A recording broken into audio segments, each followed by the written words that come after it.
Broadcasting live. It's America's longest running talk show on computers. It's Computer America, bringing you the biggest names in technology with guest interviews, new products, and your emails. Listen live at computeramerica.com on any device around the world.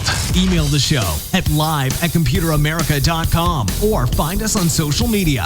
Be sure to check out our website for contests, giveaways, show notes, live video stream, podcasts, and more. You're listening to Computer America.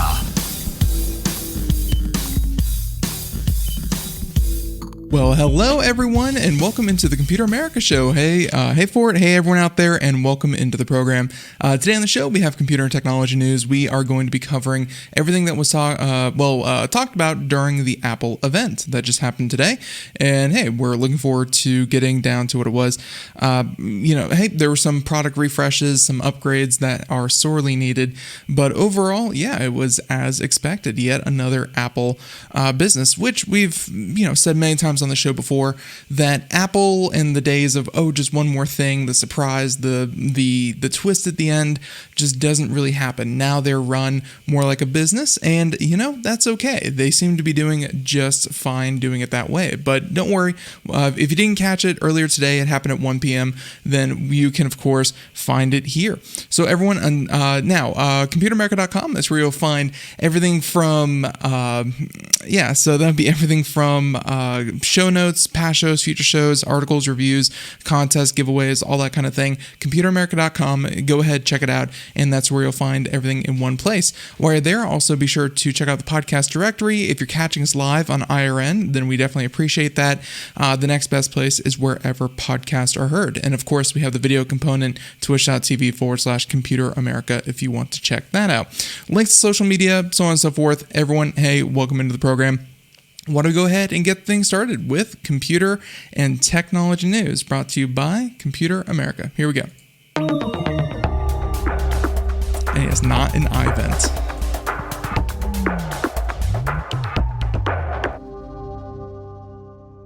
Okay, so some of the things that were talked about, let me just line all these up here behind the scenes. And we're going to do our best to kind of catch this. So some of the things that they talked about were upgrades to macOS, the MacBook Pro, everything that isn't essentially their iPhones and their Apple Watches, things like that.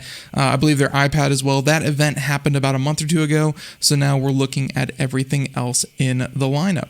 So let's see, there's that, and yeah, I think these two articles encapsulate pretty much everything Apple talked about, or at least the important stuff. I mean, some of the stuff they talked about was like the Apple HomePod, which maybe people use it, maybe some people have it, I don't even know.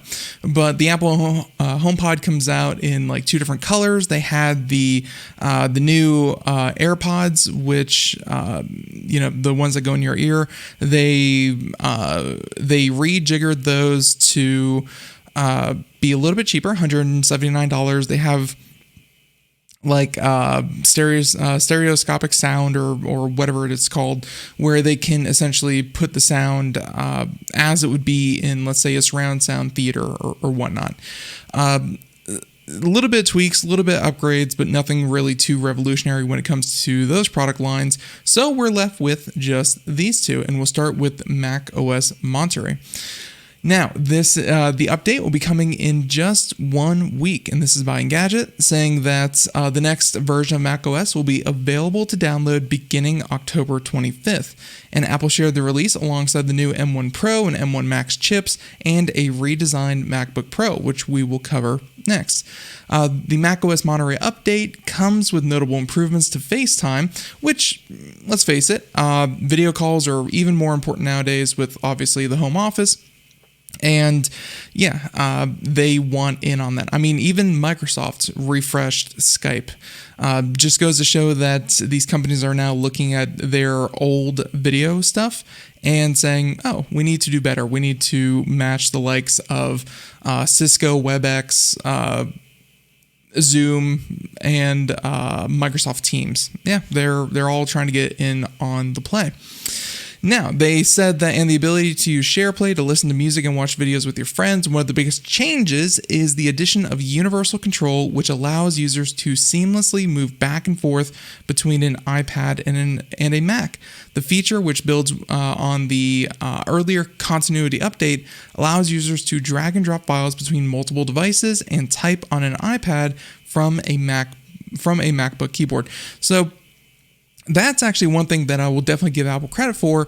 That level of seamlessness that they showed off really is only achievable because they make the operating system, they make the hardware, and they just have complete control over these devices. Like you cannot really expect Microsoft and Windows to allow that level of control to every Android device or to even iPad or whatever, where essentially you set down your phone, you set down your tablet next to a MacBook or a Mac Pro or whatever, and the software will automatically sense that, hey, the iPad is to the right of this, it's owned by the same user, they're both unlocked, and you can just drag and drop and it acts as a second monitor. You can transfer files super seamlessly.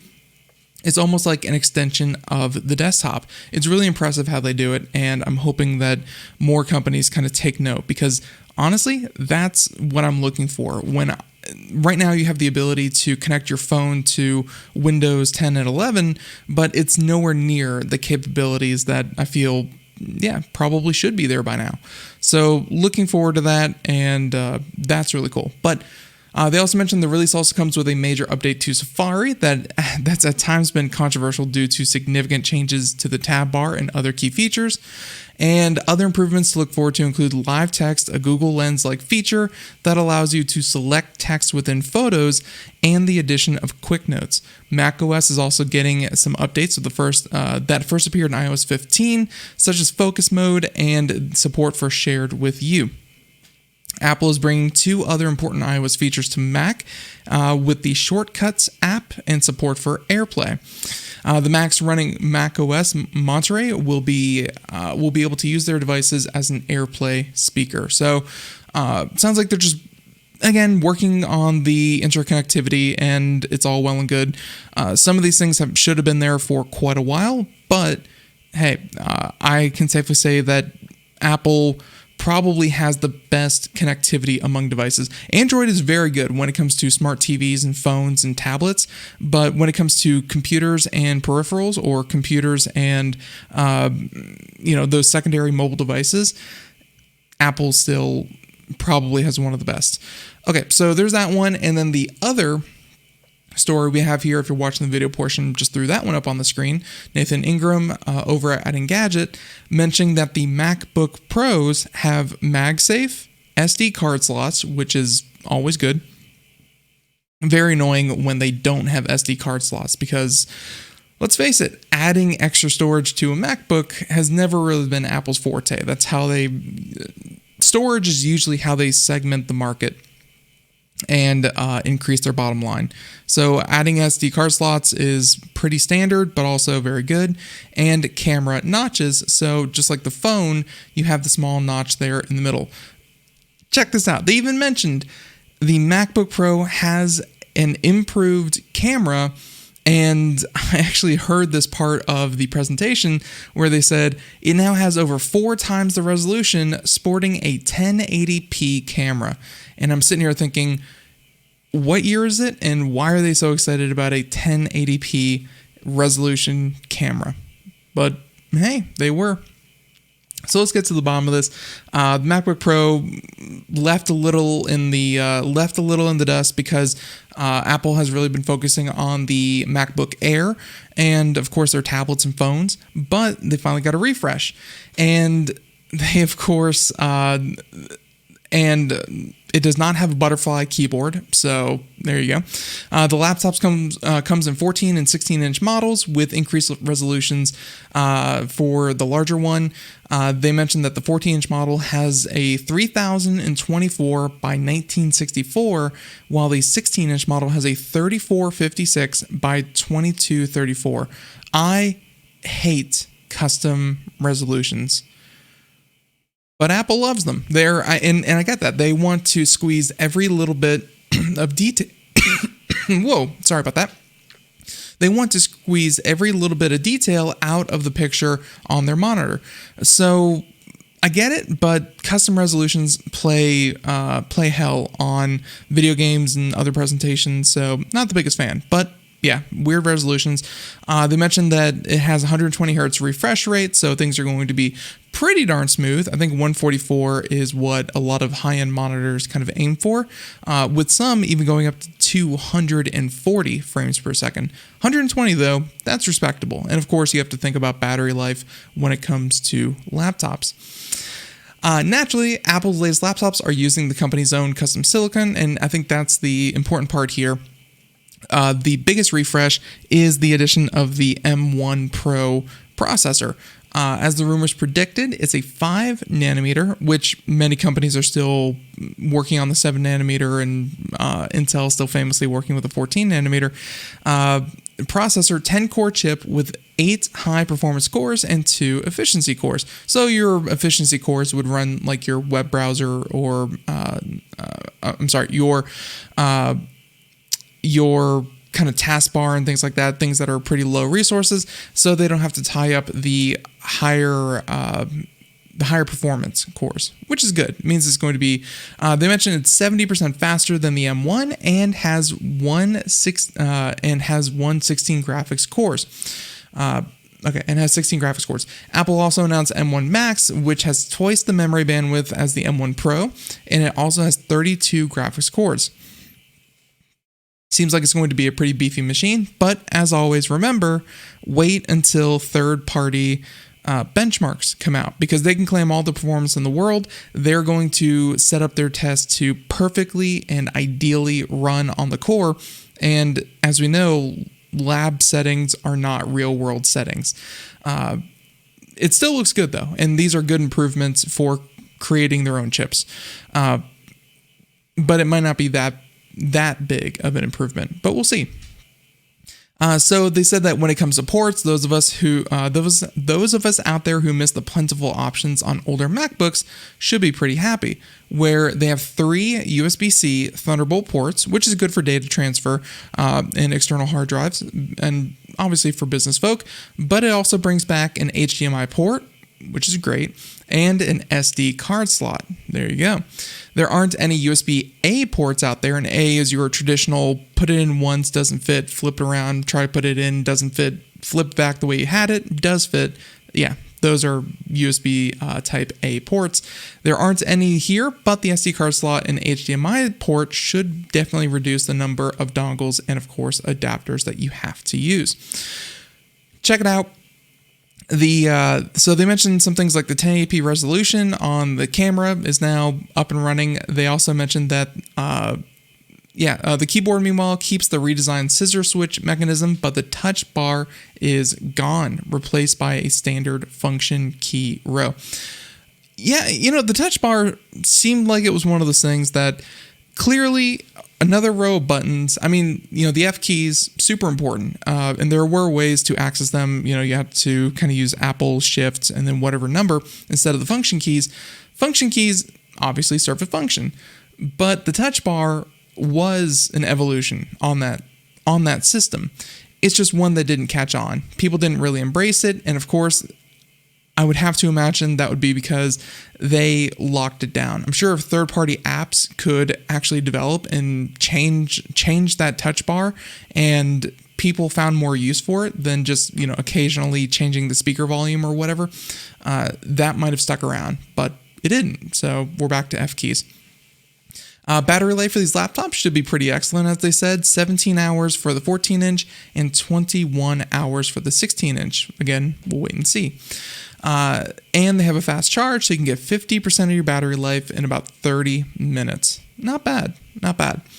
So unsurprisingly, these laptops are wildly expensive, and from what I heard, you can even go onto, I'm sure, apple.com. So yeah, we can actually do this here on the stream right now, but let's see. So these are the Mac, and it's obviously the Mac Pro. Here we go. This is the one. So just go to Apple. If you ever want to do this and just have some fun with it, see how crazy Apple can get, choose the biggest option, the best option. And obviously right here, just the 16-inch with, the 16-inch model, you're looking at already $3,500. So when they say start at $1,900 or start there, that's not going to get you anywhere near the best, the best performance that you can expect out of these things. So even if you do that, I think that if you kind of work through this and, change some stuff. So going from 32 gig unified memory, internal memory. So 32 gig to 64 gig and not memory or storage, RAM. 32 gigs of RAM to 64 gigs of RAM costs you $400. That's a lot. Let's say you go from 1 terabyte up to 8 terabytes worth of data, and 8 terabytes is going to be enough for a lot of people, I'll admit. So that's going to be fine. Let's say you want, you're a movie professional and you want Final Cut Pro or Logic Pro. These are some very, very industry standard pieces of software. So you might be looking at that. That comes out to this number down here. Yes, that means soldered to the motherboard and inaccessible. You can't change it. So when they say unified memory, that's actually a good point for it. That means that you can't really go in after the fact. If you either buy it from the manufacturer, you buy it from Apple with 32 gigs of RAM, or it's going to be very, very expensive or difficult to upgrade it to 64 gigs of RAM. You can't just buy it and change it yourself. Anyways, you see down here at the bottom, you are looking at about $1.02 short of $66,000 for a laptop. Now, I feel like that didn't have the impact I needed it to. $6,600 for the top end. And of course, let's say if nothing else, you just don't want the memberships to these kind of thing, you're looking at about a $6,100 laptop in hardware. As great as these things are with connectivity and, they may be good, this has always been the complaint about Apple. They are overpriced for what you get. And this kind of computer is available from other manufacturers. Admittedly, it's going to be in a bit of a bigger laptop, and the names on it are going to be different, obviously. But if this were a PC, this would probably be closer to $4,000. This is inexcusable that going from a 1 terabyte SSD storage to 8 terabytes SSD storage cost you $2,200. But hey, people pay it and people love it.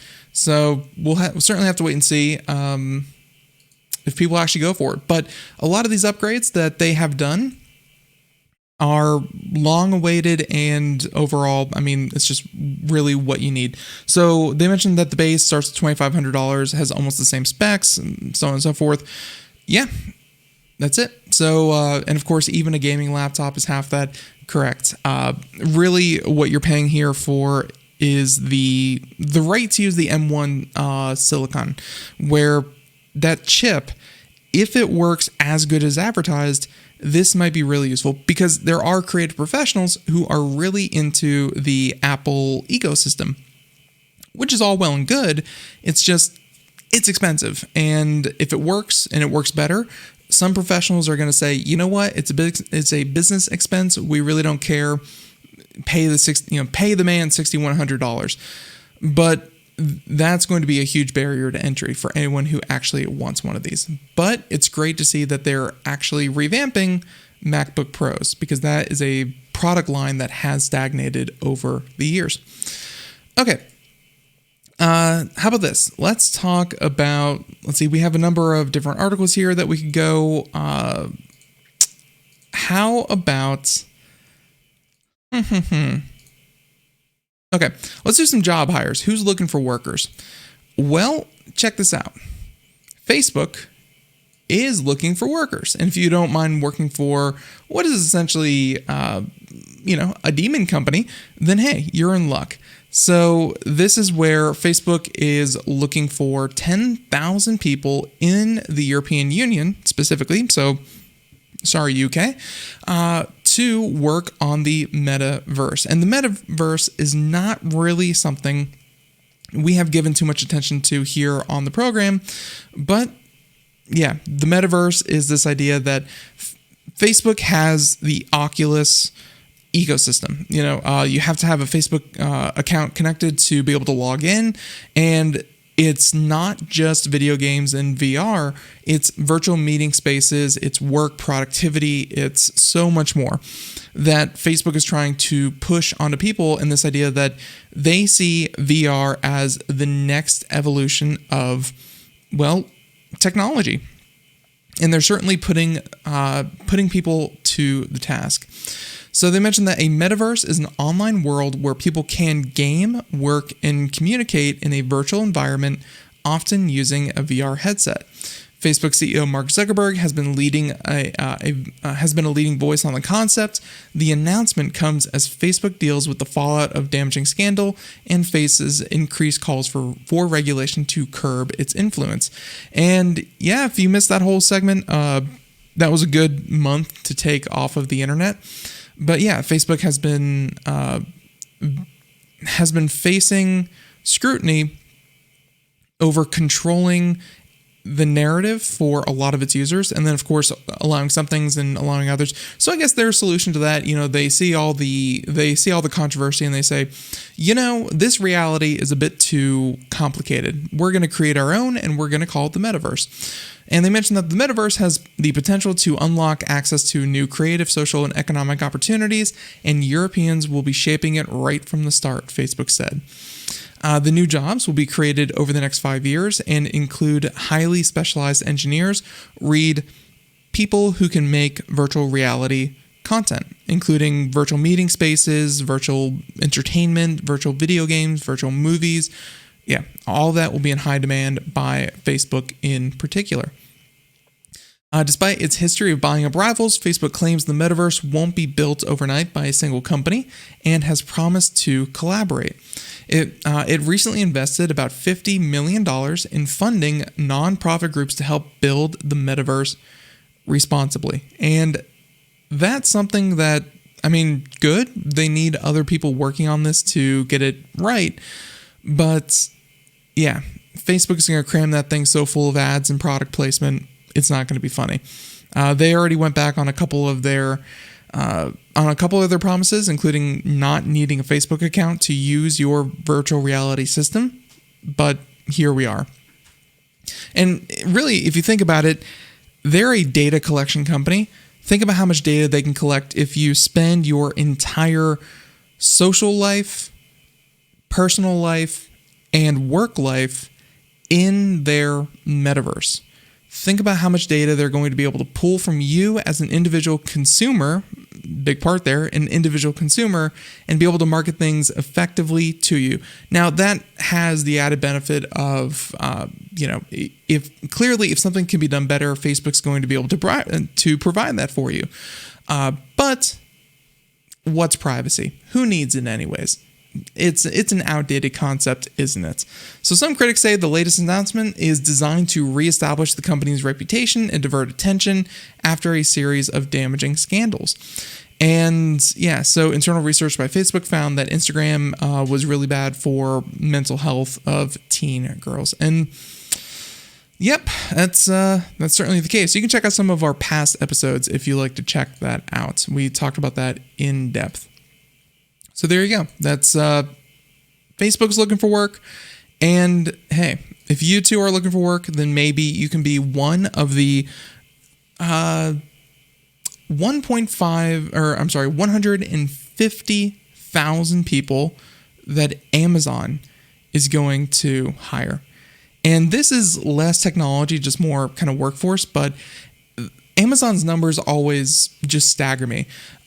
Maybe you've worked for a company that is 50 people, 100 people. Maybe you've worked for, organizations like Walmart that have, tens or hundreds of thousands. Amazon employs 1 million people every day. And then when it comes to seasonal jobs in the holiday, you are looking at 150,000 temporary seasonal jobs. The amount of paperwork that goes through that is just staggering. Now, average starting pay is about $18 an hour with sign-on bonuses of about $3,000. The seasonal employees will help support full-time workers at fulfillment centers, sorting centers, regional air hubs, and delivery stations across the U.S. Last year, Amazon said it delivered billions of items during the record-breaking holiday season. And back in 2020, Black Friday and the day following Thanksgiving marks the generally accepted beginning of the holiday season, but the sales seasons has been creeping earlier in recent years. Thank you to Halloween for being the bulwark against even further slipping of the holiday season. Because, yeah, I'm sure if everyone had their way, or if corporations and businesses had their way, the holidays would start in like August, I'm sure. So the seasonal preparations are the latest part of Amazon's recent hiring push. In September, the company said it was looking to add 40,000 corporate and tech roles in the U.S., as well as additional fulfillment and transportation jobs. Ladies and gentlemen, if there's ever been a case to break up a company because they are too powerful, see Amazon. They're massive, and no one can compete with them in so many of their different segments.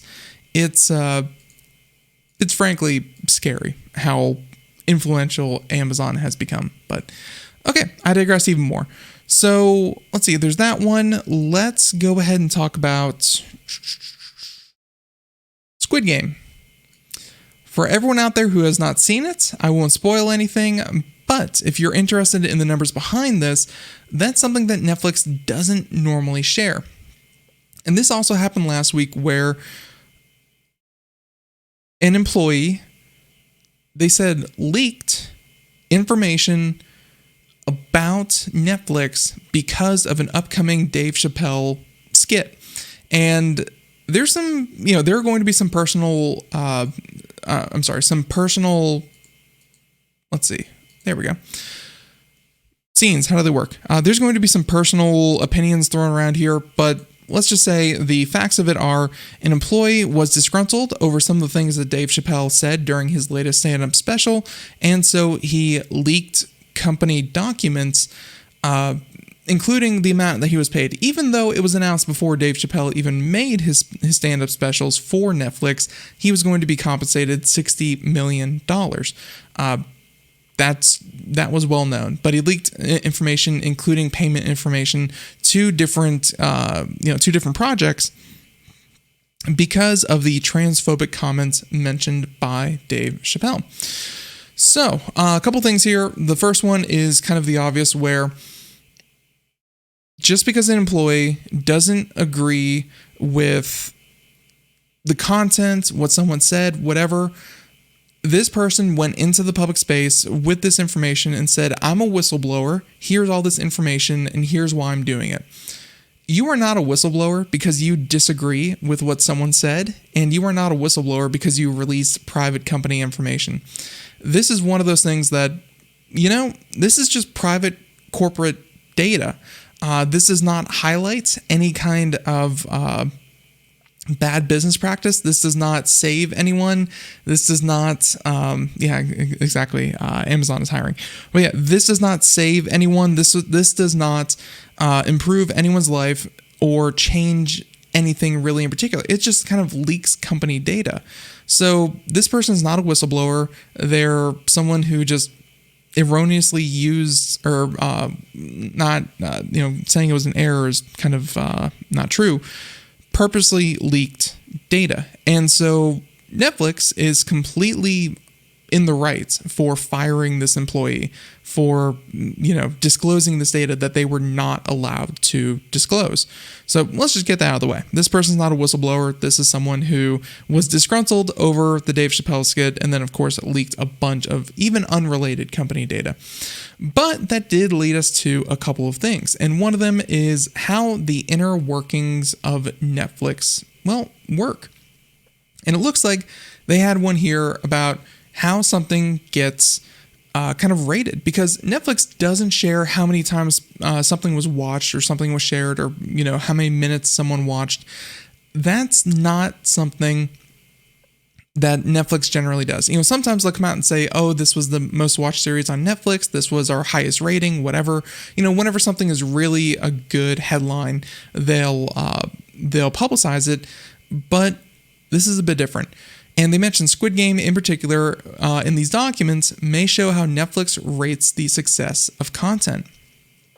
So Netflix has, and by the way, I saw Squid Game. It was a good show. Very graphic, very violent. And, for what they were playing with, it was very suspenseful and dramatic. But I gotta say, I found myself fast forwarding through some of the dialogue and kind of scenes where they were just kind of staring at each other. Yeah, I didn't, and I really didn't miss much by, these people's back and forth. It was, it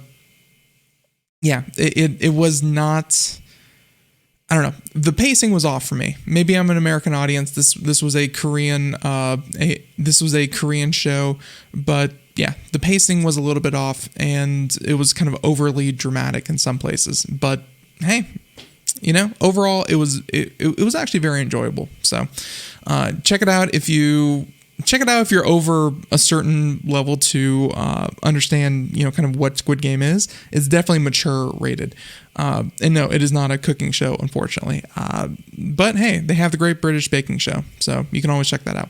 Okay, so Netflix has closely guarded the exact streaming metrics that may reveal how programs are considered a success.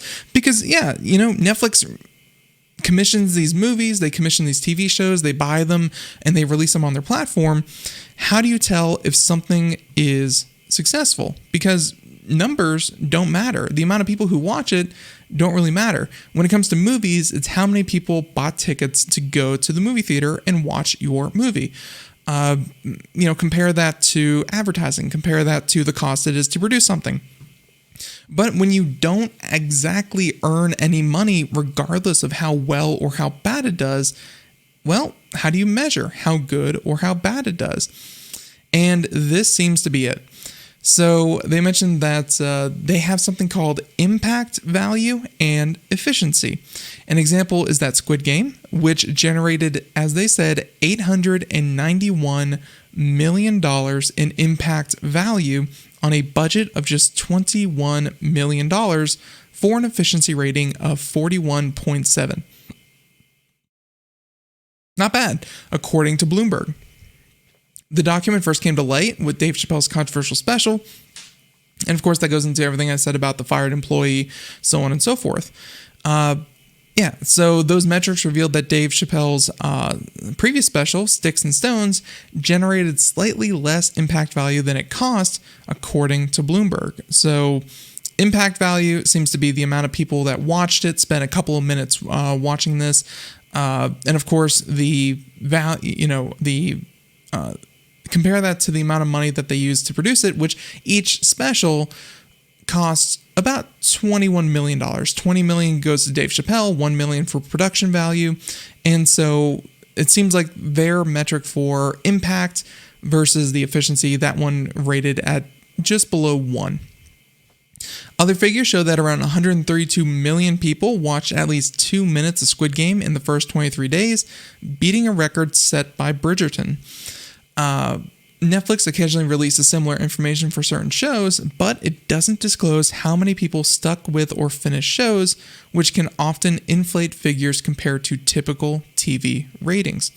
According to Bloomberg, however, Netflix estimated that 89% of people who started Squid Game and watched at least 75 minutes or more than one episode, and 87 million people finished it in the first 23 days.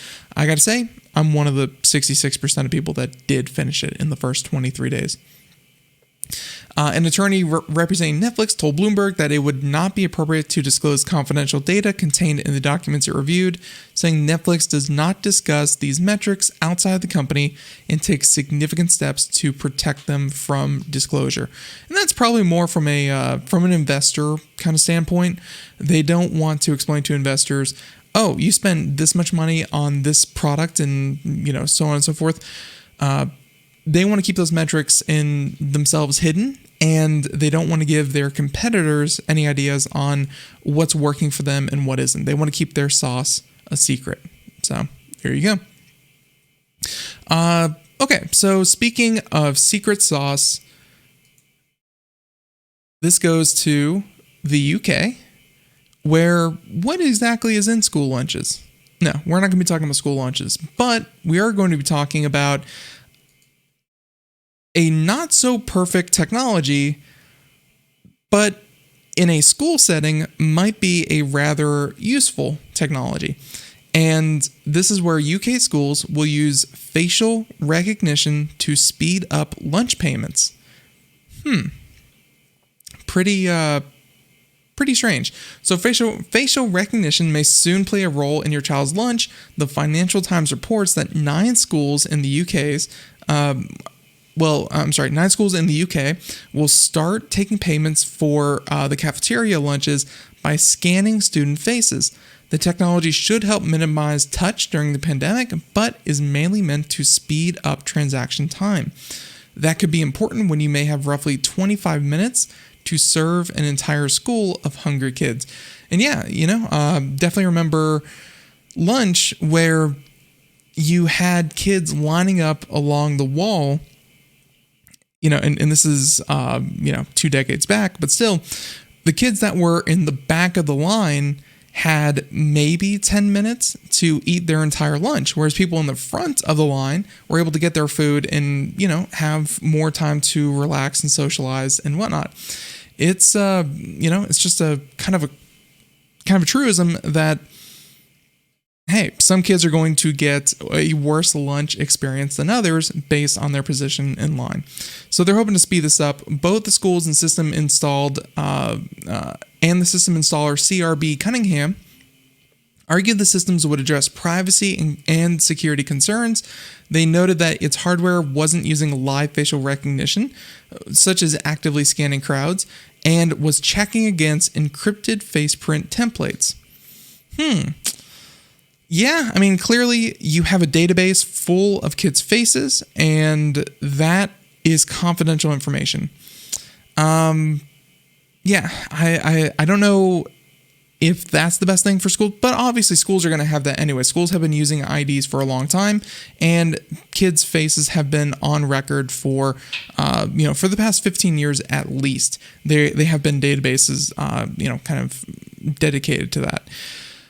Using it now for facial recognition, So they also mentioned that schools were already using fingerprint readers, so this was more of a shift in biometric technology than a brand new layer of security.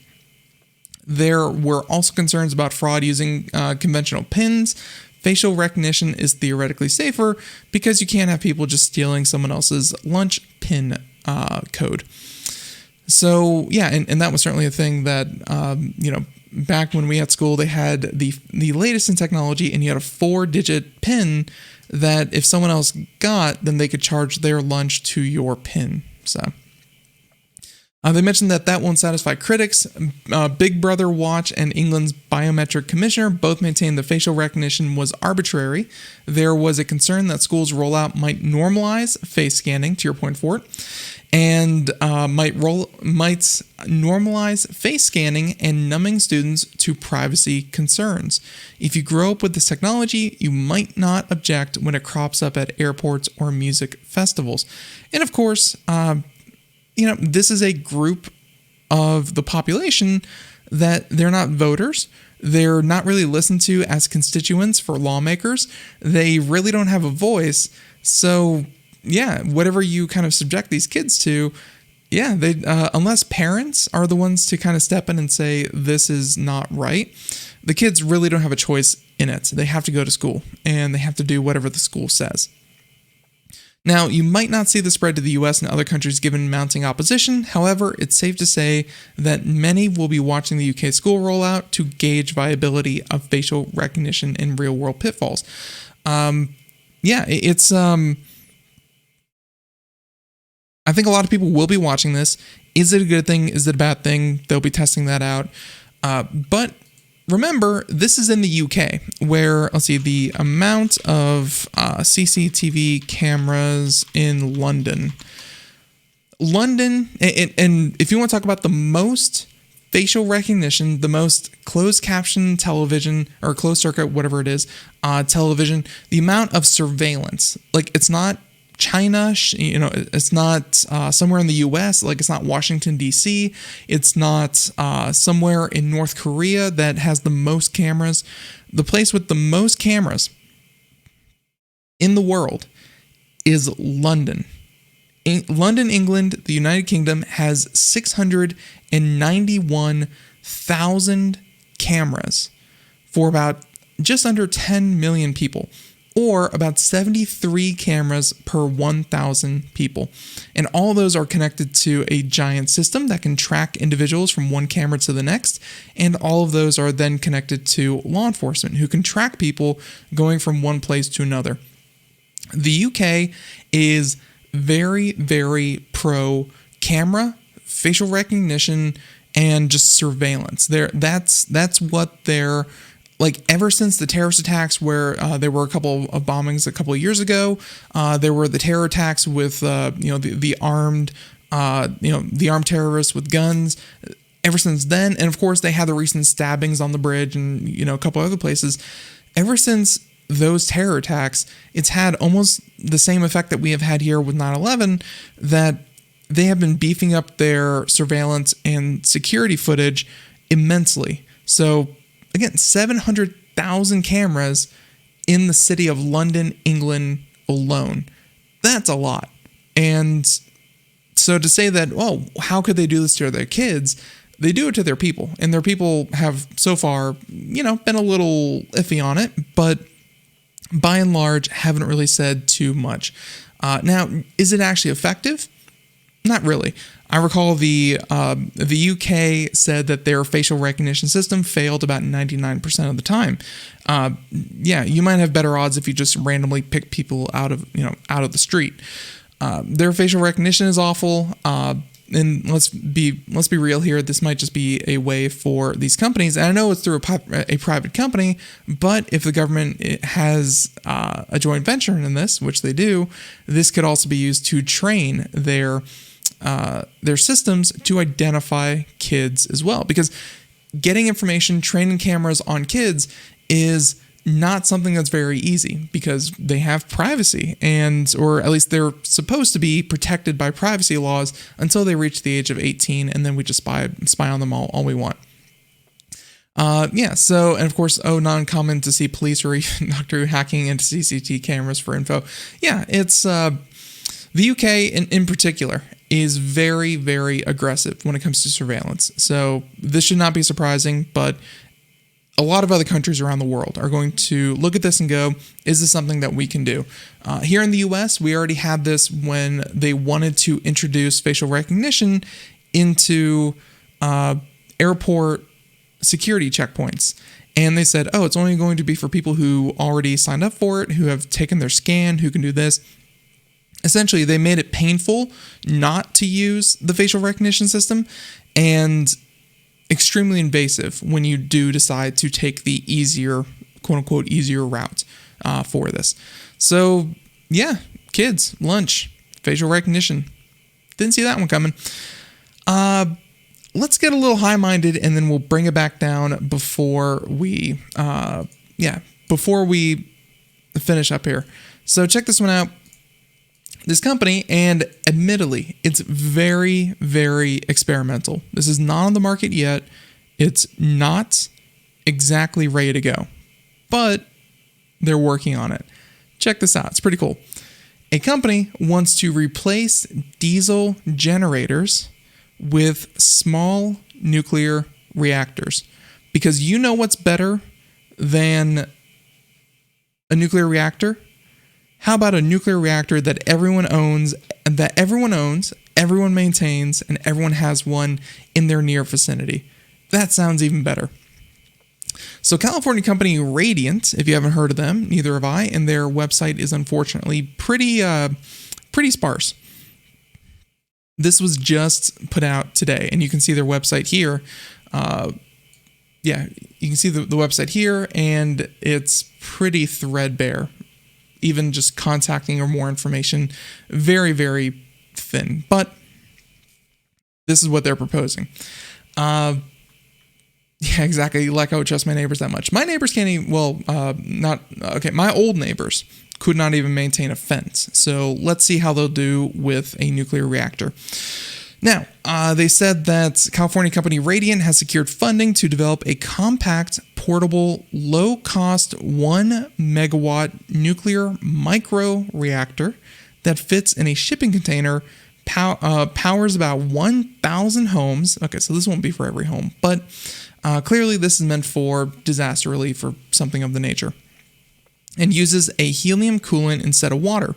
Founded by ex-SpaceX engineer who decided that the Mars colony power sources they were researching would make a bigger impact closer to home, Radiant has pulled in about $1.2 million. Is that all it takes to get things up and running? $1.2 million to build tiny reactors? That's pretty cool.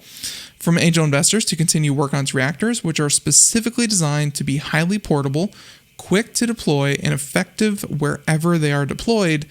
Remote communities and disaster areas are early targets. So there you go. The military is another key market here. A few of these could power an entire military base in a remote area for 4 to 8 years before expending its advanced particle fuel, eliminating not just the emissions of the current diesel generator, but also the need to constantly bring in trucks of fuel for this purpose. Those trucks will still have to be run up until the point where the military ditches diesel in all of its vehicles, but they'll be much less frequent, reducing significant risk for transport personnel. There you go. So Radiant they say it does not melt down and withstands higher temperatures when compared to traditional nuclear fuels, greatly reducing corrosion, boiling, and contamination risk. And the company says it's received provisional patents for ideas it's developed around refueling the reactors and effectively transporting heat out of the reactor core. So they're saying it's good, and they're getting patents to say that, hey, they're the ones who said it was good.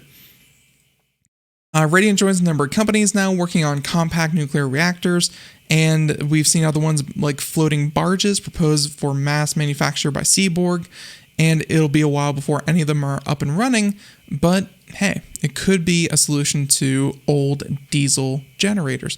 And to be fair, the idea isn't as crazy as when you first kind of think about it, but I don't know. Nuclear has such a bad connotation, and I know it's super efficient. If you cut out a lot of the red tape, they're super clean compared to other sources of fuel, and it's certainly something that needs to be part of the future of our energy solution.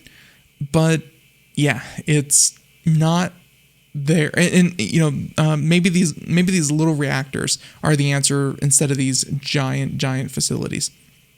Who knows? It's certainly something to look at. The Ford Nucleon, there you go, powered by a nuke. Absolutely, yeah. Let's see if Ford Nucleon. I'm actually interested in this.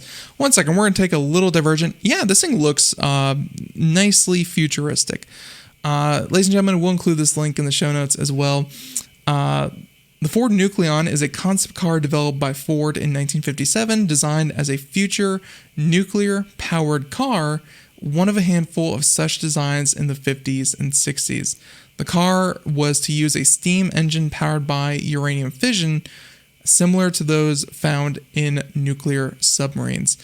So, which is true. I mean, we have nuclear subs that work and are very, very safe and have been working for decades. Nuclear subs are a thing.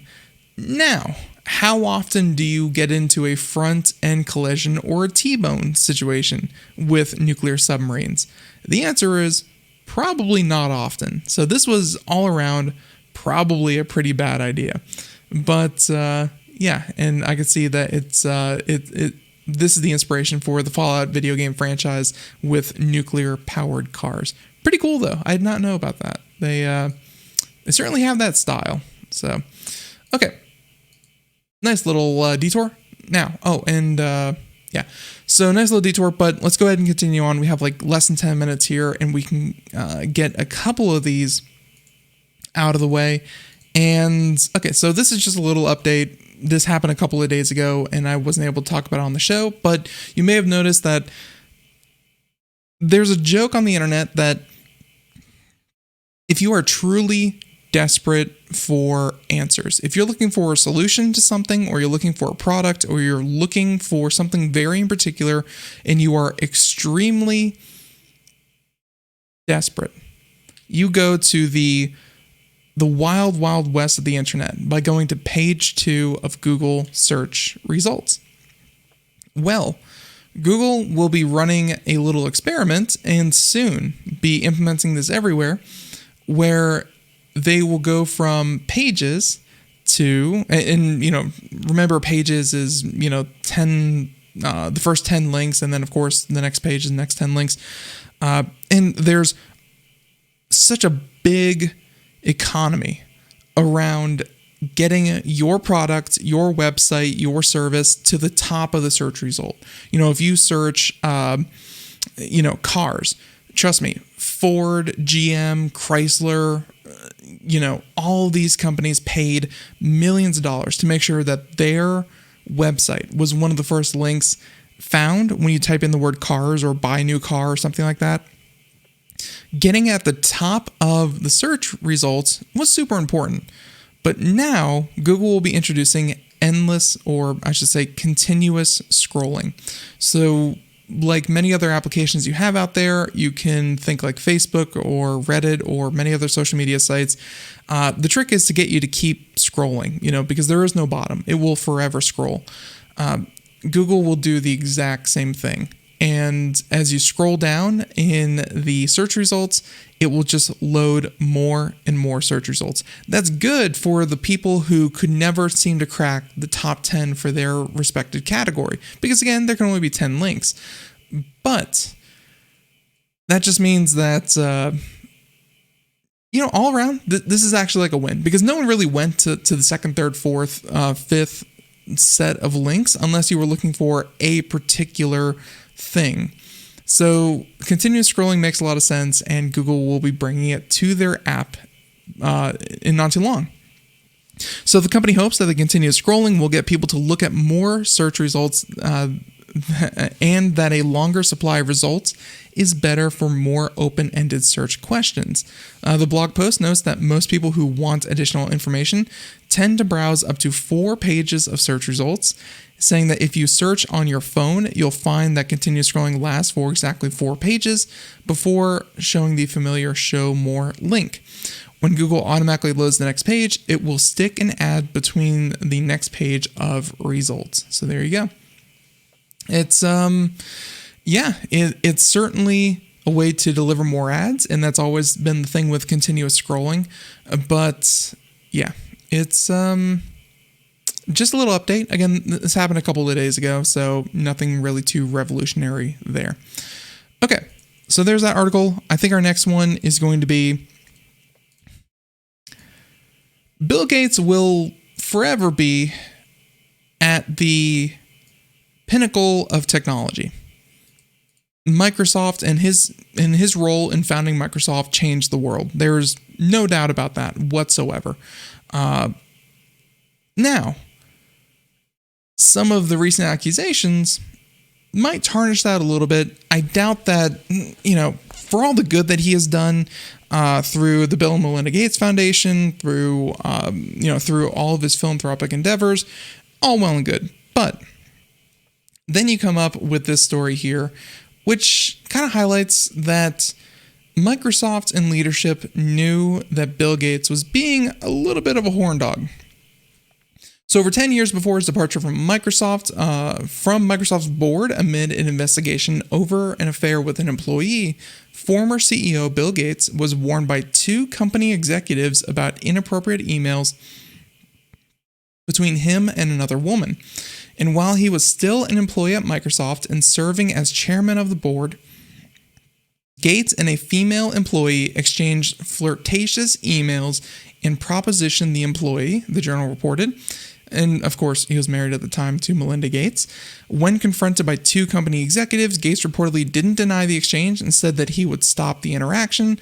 The executives informed some members of Microsoft board, but the board ultimately decided that there was no physical interaction between them, so no further action was necessary. Now, a spokesperson for Gates provided a statement to The Verge that differs from the company's account, saying that these claims are false, recycled rumors from sources who have no direct knowledge, and in some cases have significant conflicts of interest. So essentially saying, yeah, that never happened. In 2019, some Microsoft board members suggested that Gates should step down as an investigation about an alleged affair. Gates resigned in March 2020 before the investigation was completed. The employee reportedly wrote in a letter to the board that she had a years-long relationship with Gates. And he even said that he and Melinda French Gates, who were married for 27 years, finalized their divorce. So, is it true? Most likely. Pretty inappropriate. And, there's this whole power dynamic which makes it inappropriate, and the whole Me Too movement doesn't help things. But, yeah, this doesn't completely ruin Bill Gates. I mean, flirting with an employee while you're married, using company email, it's dumb. It's not, get fired and locked up in jail kind of dumb, but it's dumb either way.